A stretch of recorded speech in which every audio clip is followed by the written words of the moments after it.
தினமொரு வசனம். யாக்கோபு 1வது அதிகாரம் 3வது வசனம். உங்கள் விசுவாசத்தின் பரீட்சையானது பொறுமையை உண்டாக்கும் என்று அறிந்து அதை மிகுந்த சந்தோஷமாக எண்ணுங்கள். விளக்கம். நான் இதுவரை கேட்டிருக்கும் பிரசங்கங்களில் மிகவும் அருமையானவை மேடைகளிலிருந்து அல்ல, வியாதி படுக்கையிலிருந்தே கொடுக்கப்பட்டன என்று கூறலாம். தேவனுடைய வார்த்தையின் மிக ஆழமான சத்தியங்கள் வேதனை என்னும் பாடசாலையில் கல்வி கற்ற எளிமையான மக்களால் போதிக்கப்பட்டன.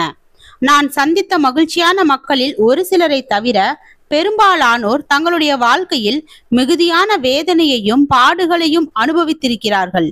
எனக்கு அறிமுகமான நன்றியுள்ள மக்கள் தங்களுடைய வாழ்க்கையில் மலர்களால் தூவப்பட்ட ஒரு பாதையில் நடக்கவில்லை.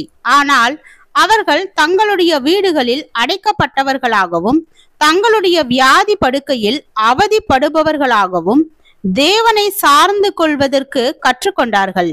மாறாக முறுமுறுக்கும் பழக்கமுடையவர்கள் வழக்கமாக போதுமான அளவு நன்மைகளை பெற்றிருக்கிறார்கள்.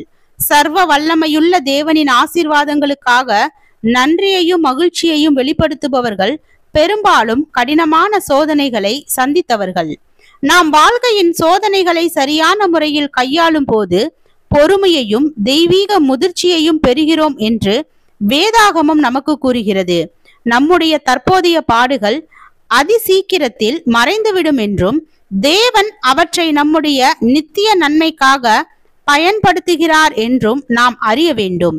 எனவே பாடுகளை அனுபவிக்கும் நண்பரே, சோர்ந்து போகாதீர்கள். அவை நன்மைக்கு ஏதுவானவை என்பதை நீங்களும் ஒரு நாளில் உணர்வீர்கள். ஜெபம். தேவனுக்கு ஸ்தோத்திரம். தேவனே, நாங்கள் எங்களுடைய வாழ்க்கையில் எல்லா சூழ்நிலைகளிலும் தேவ சித்தத்தின்படி வாழ கிருபை பாராட்டும். ஆமீன்.